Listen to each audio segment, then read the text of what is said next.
morning, class 5. Today we'll study chapter 8 of EVS, that is observing the growth. So you all know that every person grows, okay? There is growth in a child to a boy, and then into a man, and then a man grows into an old man. So how does this happen? There are millions of cells in our body. Each cell keeps getting bigger and bigger till it divides into two. With the passage of time, 2 cells divide and become 4 cells. The process continues, okay? And then each day your muscles have more cells in them, your bones have more cells in them. So each day they grow a little bigger. You can see growth in a human being: baby, boy, a little bigger boy, man, old man. Alright.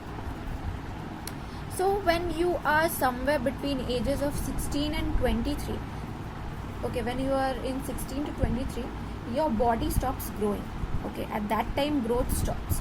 Then you will not grow any taller till 23. Between 16 to 23 is the final height or something that or growth that you can achieve. All right, then you will not grow any taller. This is because the body destroys cells as many as it creates. तो जितना भी cells बनता है ना, वो destroy कर दिया जाता है फिर खुद ही. Okay, perhaps by that time you may be the tallest in your family or in the middle of somewhere. Our growth stops at that time. Alright, now measure your height. The best way to keep on track of your growth is to measure your height every 6 months and keep a record. So you should measure your height every 6 months and then you should keep a record, okay, that how you have been growing. For this you can take help of your parents. Height is measured in feet and inches, okay, and then you can convert it into centimeters also. So when your mother or your father measures your height, you should stand straight. You can see how this girl is standing straight, right? So they will mark your height by keeping a ruler straight as your head, as you can see in the picture here, okay?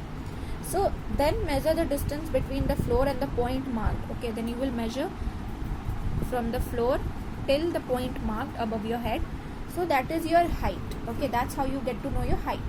Now there can be one thing, that all the people, they are not equally tall. Some are tall, some can be medium, some can be short, okay?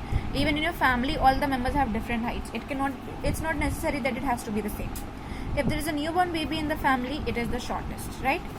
Observing and appreciating. If you observe the members of your family, you may learn many unknown things about them, okay? Like you must always appreciate the qualities and skills of your family members and relatives. Each one have their own quality. Everyone is different. Some of your family members can have a harsh voice, some can have a soft voice, right? Observing infants. Babies cannot speak and walk. Then how do they communicate with people near them? They cry. How do babies communicate? They cry. Crying is the only way that can keep a child in touch with the people around it. For the time of a few months, a baby only cries, drinks milk and sleeps. So what does the baby do for a long time? It cries, drinks milk and sleeps. That's it. You can see here in the picture. Babies cry when they are hungry, uneasy or wet. Generally, it is the mother who is always near a child, so she has a natural ability to understand what the baby wants. Have you observed a baby? If not, then observe a baby in the family or in the neighborhood. Alright, so try observing it. Our likes and dislikes. All of us have feelings, right? All of us have feelings. We have emotions. We have our likes and dislikes. Likes is something that you are finding enjoyable or attractive, and dislike is something that does not appeal much to you. They are not common. They can be different from person to person. One thing liked by a person may be disliked by the other. Like if your favorite actor is, for example, like forget about actor, like your favorite subject is English, someone can have their favorite subject as maths. So that's how, like if you like Chinese food, somebody can like home cooked food, right? So it matters. Like if you are interested in street food, somebody might not be interested in it at all. So this is how our likes and dislikes differ, like favorite color and everything. You may like a burger, your friend may not like it. You may like red color, your friend may not like it. As we grow, our thoughts and feelings change, and so do our likes and dislikes. And it's not necessary that if you like something, you will like it your whole life. It can change with time, okay? From the childhood, people living together influence the likes and dislikes of each other, okay? So your feelings, thoughts, likes and dislikes make you different from others. Like suppose if you are in a group that likes something, so eventually it's necessary that it's possible that even you will have the same thoughts, but it can change. Okay, there's a possibility of change in everything. Okay, so your feelings, thoughts, likes and dislikes makes you different from others. If you think differently, it will make you different, right? And that's why every person is different, because they think different, they act different, okay, they feel different. Our bodies and our senses, we have 5 senses, that is we can see, hear, touch, taste and smell. Okay, so we can see things, we can hear things, we can touch things, we can taste them and we can smell them. Our senses of taste and smell are influenced by the surroundings in which we are brought up. Okay, so taste and smell, they are influenced by the surroundings in which we are brought up. That means we are grown up. The families of fishermen grow up surrounded by strong smell of fish. Right from childhood, they are used to these smells. But a person who enters the area for the first time, they may not like the smell. For him, it is a foul smell. Yes, like some people live in that situation, so for them it is natural, for them it is okay. But if you have entered it for the first time, you may find it like really disgusting. Okay. Cultural influence of taste and smell. Some people do not eat onions and garlics. For them, the smell may be pungent, but who eat these relish their taste and smell. So some people do not like onions and garlic, and that is very well understood. Okay, but some like them and they like their taste. Okay, like for some people it's very necessary in everything they eat, in the vegetables. Okay, the smell of food influences your likes and dislikes of its taste. So when you smell something good to eat, you will automatically want it to eat, right? But if you do not smell it good, you will not even want to eat it. Okay, some people are strictly vegetarian, so they may not like the, even the smell of non-vegetarian things like chicken, egg, fish, etc. Okay, for them it's not good. But to the non-vegetarians, it's very aromatic, like it's a very good smell for them. They love it, right? So our culture also influences our likes and dislikes of taste and smell to a large extent. Okay, that's how you can understand it.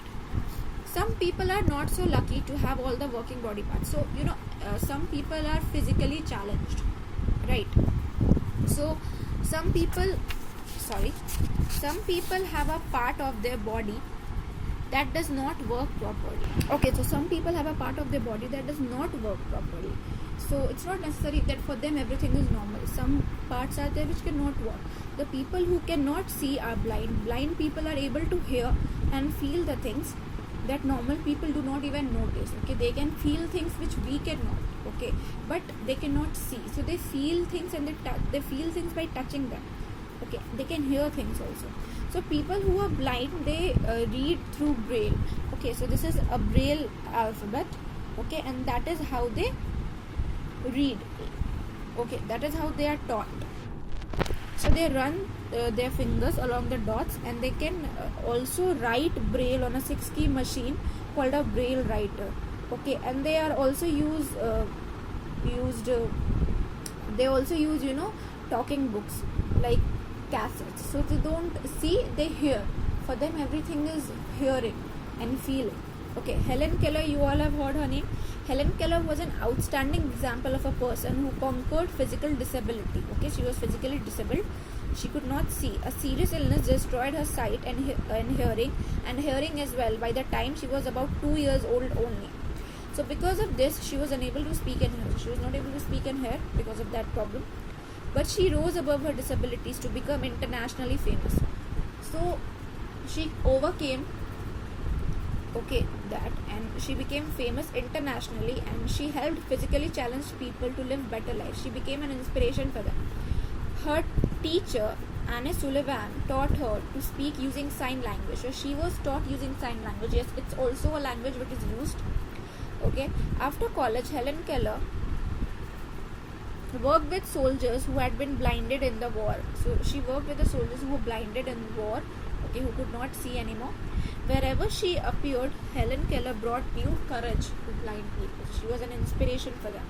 Now, overcoming physical challenges. You all know him. He is Stephen William Hawking. You all know him, right? He is the greatest scientist after Einstein. Okay, so people who cannot walk, they use wheelchair, which they push by using their hands. Okay, and some wheelchairs are also motorized. So Stephen William Hawking is considered the greatest scientist after Einstein.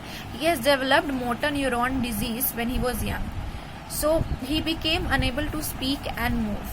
All right, so using a wheelchair equipped with a computer voice simulator, he continued to work and travel. Technology, so the courage that he had, he overcame his physical disability. So the courage to beat the difficulty helps such persons to overcome physical challenges. All you need to have is courage. Let us revise. Each day our muscles have more cells in them, so we all grow. Okay, height is measured in feet and inches and converted into centimeters. A newborn baby in the family is the shortest. Babies cannot speak and walk, they communicate by crying. All of us have feelings, emotions, likes and dislikes. They are not common. We have 5 senses which are influenced by surroundings of the natives. People who are blind read through braille by running their fingers along the dots. Okay, that's it.